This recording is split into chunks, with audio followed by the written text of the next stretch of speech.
how does one make something like fit, and where do you Hmm. start? Honestly, by accident, I guess. I don't know. I mean, for me, the journey probably started in 2003. I'd mentioned like the functional movement screen when I did my internship at the Colts. And so that really probably is the start of fit there because the way that the functional movement screen, and I'm not saying that that's what people should be doing. I'm just saying that's what we were doing in '03. But the way the philosophy was you do this testing, you do this screen, and then based on the results, you identify imbalances or limitations in mobility and symmetry, and you have like a follow-up corrective routine from it. And that was done by hand. So one of the limitations was that like Gray Cook and Lee Burton thought that you should test the athletes in real time when they come.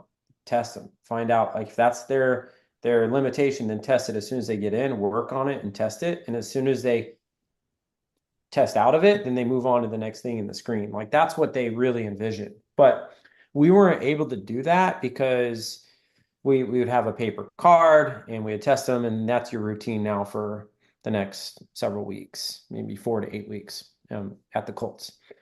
And so when I was at Indianapolis, they had a lot of other really cool applications they had developed in Microsoft Excel. And like we did this pre and post weigh-in and hydration calculator in Excel where they, after practice and training camp, and it would say exactly how many scoops of that supplement you needed and how many fluids you need. And it was just really cool. And people are trying to build those today, and they had a really fancy system way back when that would rival most of what people are doing today. And so that I knew that Microsoft Excel had some power. When I went back to Northern Arizona University, we wanted to um, do the functional movement screen, but now like we wanted to do it with all of our sports. And we also had a dream to like automate it to where you go from results to intervention, punch in the results, the intervention is automated. So think about that for a minute. Like one of the real like icing on the cake for fit is its ability to do automations or decision trees. You test your athletes, and then you can design your homemade custom decision trees to automate different testing interventions. That started in 2003. And by 2005 at Northern Arizona, we had a strength conditioning management system, Microsoft Excel. I learned how to use it. I was self-taught, learned how to do all the VLOOKUPs and stuff like that, and developed a system where you could enter the results and it would automatically generate their warm-up routine before their workout that they would do. It would usually take 10 to 15 minutes, and we would do it with many of our sports.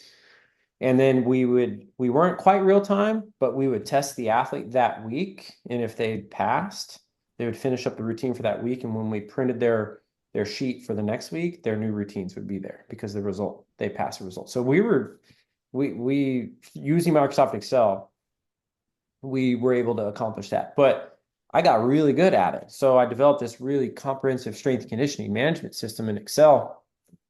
And it's really good. It's even to this day for those strength coaches who are still using Excel. Like I'll give you my strength conditioning system that I finished in 2005, and it's very powerful.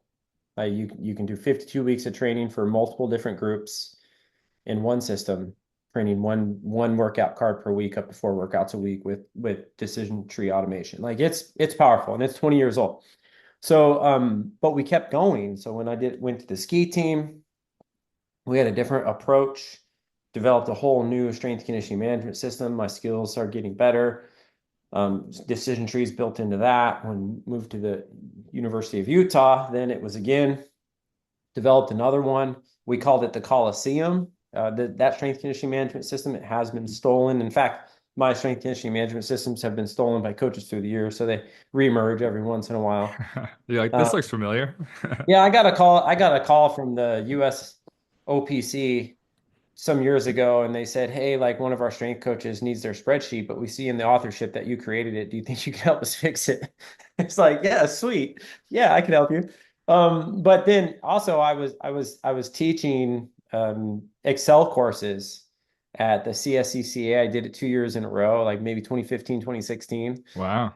I would teach these like progressively more advanced courses in Excel to teach strength coaches how to use Excel to design training programs.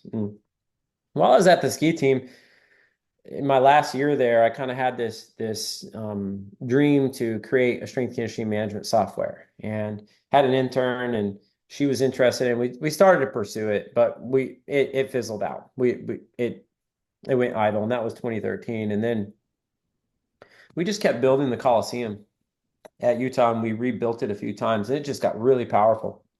But it was also hard to use. We had gotten a dedicated server, like a 16 CPU server that was solely dedicated to us being able to use it because it was like so powerful. It was taxing so much. It would make your laptop wheel of death spin. Uh-oh. And it was like, this is powerful, but one day maybe like there's a better solution. And so everyone was using it. All of our strength conditioning coaches in Olympic sport and football, they were using it, and it was pretty cool. But then I got an email from a professor.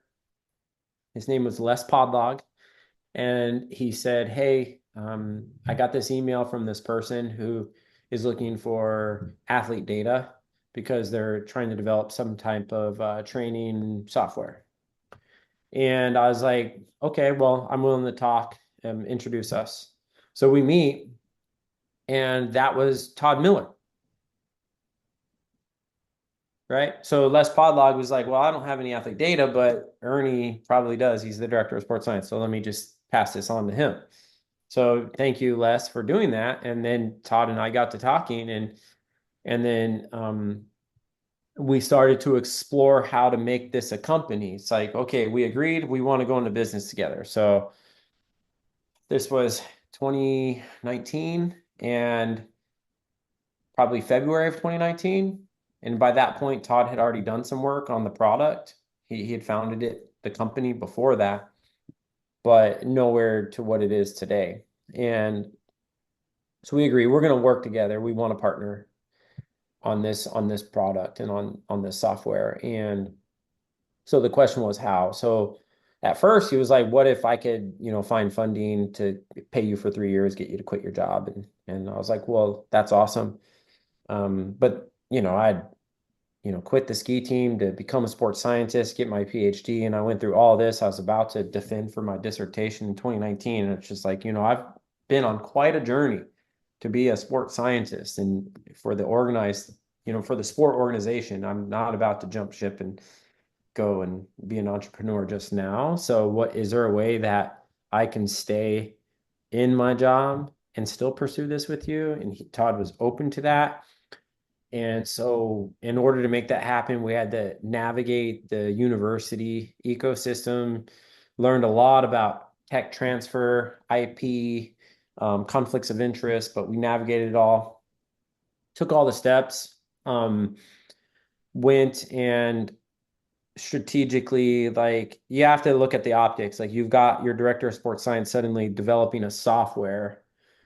You'd kind of be like an outcast if you did that. Like, hey, we have this Coliseum, and now we're developing this now he's creating a software out of it. Even though, yes, I did author all the code in the Coliseum, but some of the ideas that came to life were to meet the needs of the people I worked with. So I went to Doug Elisaya, the head strength coach, and talked with Todd, and Todd was in agreement, and offered a small equity share to all 5 of the football strength coaches, just so that they knew that, like, they're a part of the process, that we're grateful. We want them to be a part of this journey, because look at what the Coliseum is today.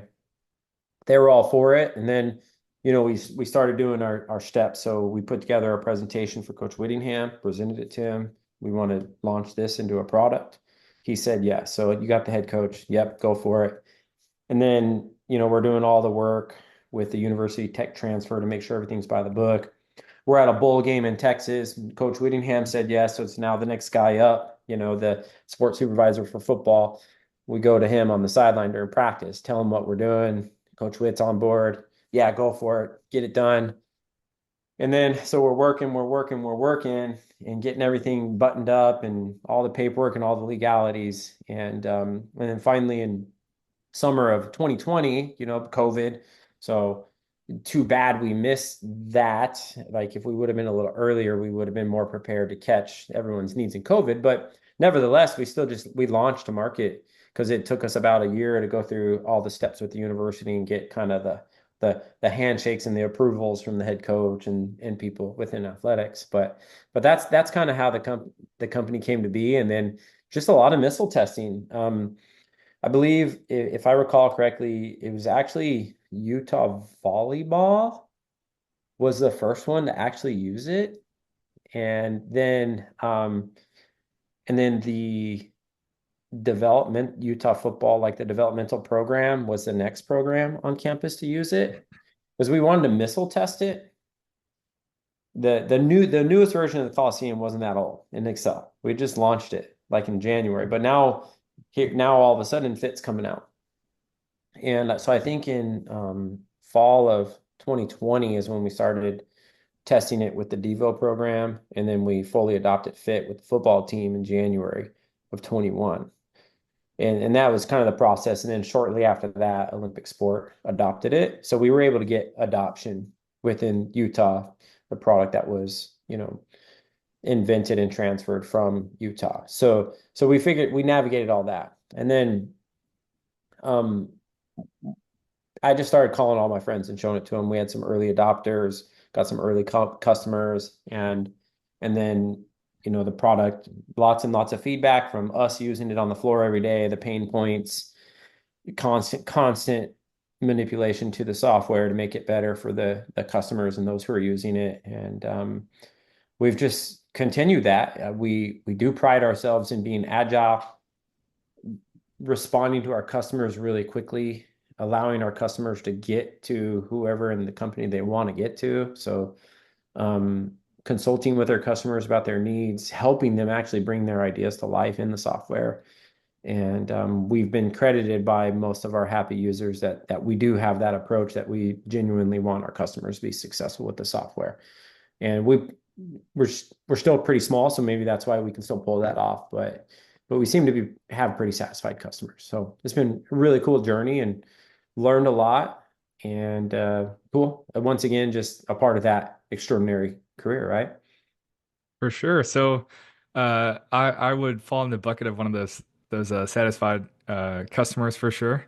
Thanks. And a story I want to share. I was doing some stuff with a sports podiatrist, and we were trying to put the evaluation into Fit, similar with the decision trees to say, all right, this is the drills you should do. This is how we'll make the orthotic, and a little side quest for Coach Big Toe, and I needed basically an absolute value function because it's like the total range of motion. But if they start in the negative, right, you can't add a negative because then it's smaller, but you need basically both.